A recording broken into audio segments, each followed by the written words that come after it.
Welcome to A Century of Cinema. Today I will be exploring my favourite films of 1956.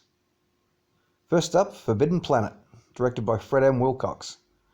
It concerns a crew of astronauts who land on the planet Altair 4 to find out what had happened to the last ship which had made the journey there. Led by Leslie Nielsen as Commander J.J. Adams, the crew search for answers. They soon find Dr. Morbius, played by Walter Pidgeon, and his beautiful daughter Altera, Anne Francis, as well as a robot created by Morbius whose name is Robbie. The crew begin to be attacked by an invisible creature as JJ and Altera begin to fall for each other, and it becomes clear that Mobius is hiding something. Widely regarded as one of the best and most influential science fiction films of the 1950s, with Gene Roddenberry even citing it as an inspiration for Star Trek, Forbidden Planet is a must-see for anyone with even a passing interest in the sci-fi genre. It takes itself just seriously enough to be compelling, yet not so serious that you can't enjoy it.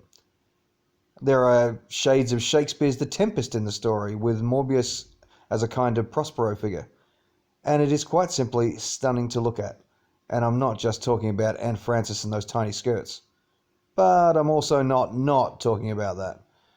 The production design is a remarkable creative achievement, so much so that I'm going to name check all of the art directors, production designers, and set decorators.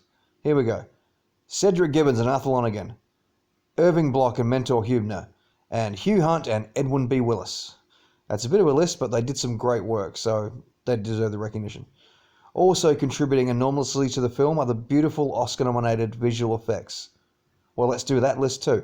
A. Arnold Gillespie, Irving G. Rees, and Wesley C. Miller. Now, it's 1956, so these effects aren't exactly convincing, but what they are is something that is too often absent from visual effects. They are incredibly artistic. They look so unique and compelling that it doesn't matter whether or not you believe them.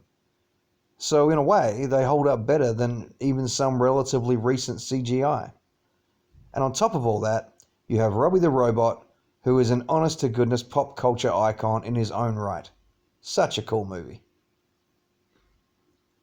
The Harder They Fall, based on Bud Schulberg's novel, adapted by Philip Jordan, stars Humphrey Bogart in his final film role as broke sports writer Eddie Willis, who is recruited by sliming boxing promoter Nick Benko, played by he of the supremely punchable face, Rod Steiger.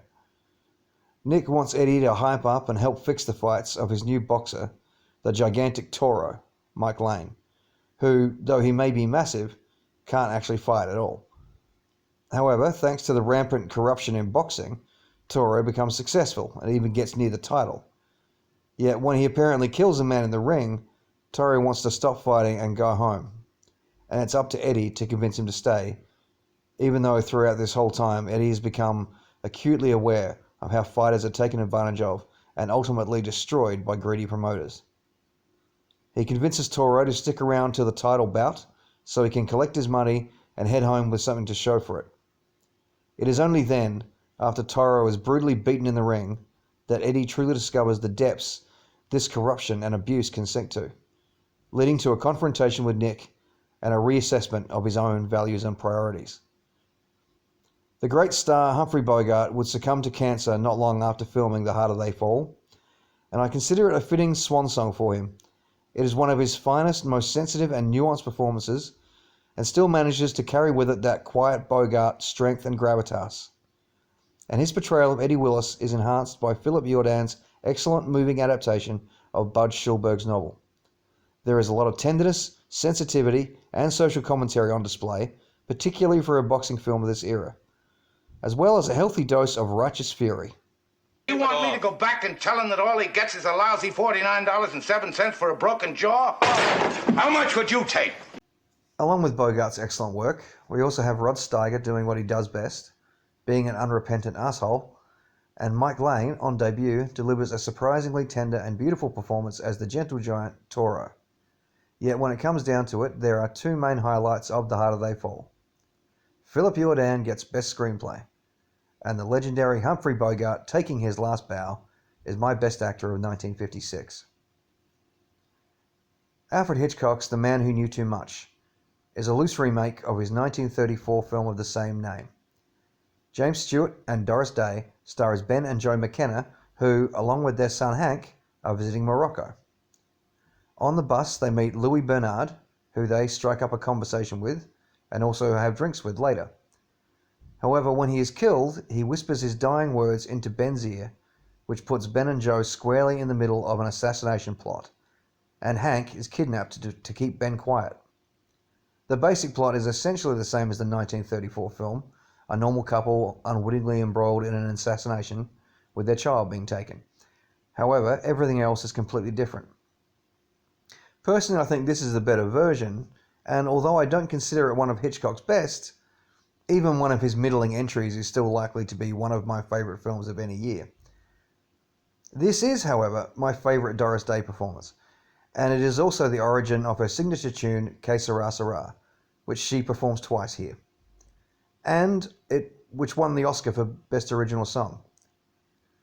Jimmy Stewart, of course, nails his role too, but Doris Day is actually impeccable as Jo.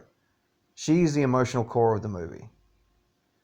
And this is all, of course, under Hitchcock's masterful direction. There's not a lot more I can say about Hitchcock at this point. He is my favourite director of all time. Tarantino and Nolan are nipping at his heels, but they're not done yet, so the comparison wouldn't be fair. And nobody, I mean nobody, made a thriller like Hitch. That's about as close to an objective truth as you are likely to get with art. This time, he crafts a gorgeous 12-minute wordless climax at a symphony, eventually broken by Doris Day's scream, which is yet another example of Hitchcock brilliance. And this isn't even one of his best. So he's my choice for Best Director, and Doris Day in The Man Who Knew Too Much is my Best Actress.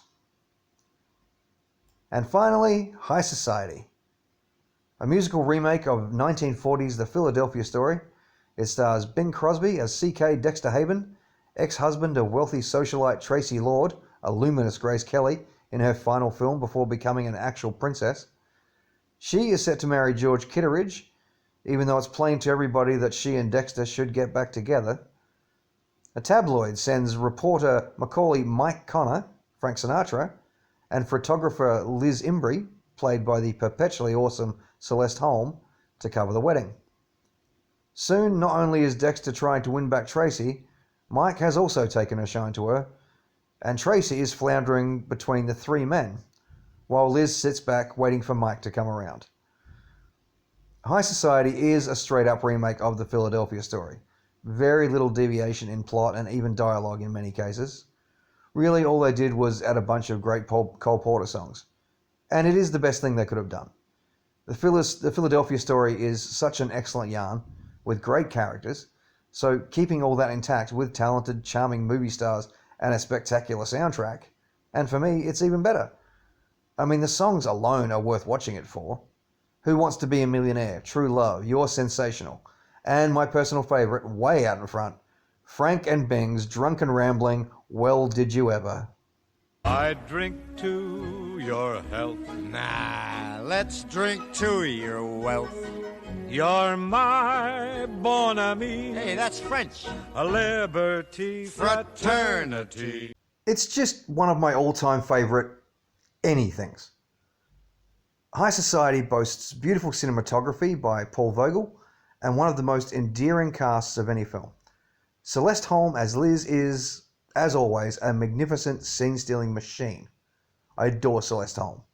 I would say she should have been a bigger star, but she may be the best supporting actress ever, so that ain't bad. Bing cruises through the movie, cool as a cucumber, letting his smooth as silk tones wash over you. Sinatra is funnier than he's ever been, and also does some grade A crooning. And my God, Grace Kelly is freaking breathtaking as Tracy. I mean, she is also very good in the movie. Charming, funny, messy, lovable. But she also happens to be the textbook definition of beautiful. I could actually make a whole video about Grace in that white skirt bathing suit thing she wears. However, the main reason that I have elevated High Society from really good, fun movie to the level of Best Picture of 1956 is that magnificent rendition of Well Did You Ever. Yeah, let's hear some more. Have you heard it's in the stars? Next July we collide with Mars. Well, did you ever? What a swell party. Swell party. Swelligant, elegant party. This is.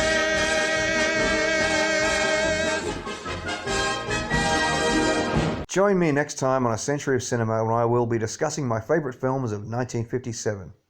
Now go watch a movie.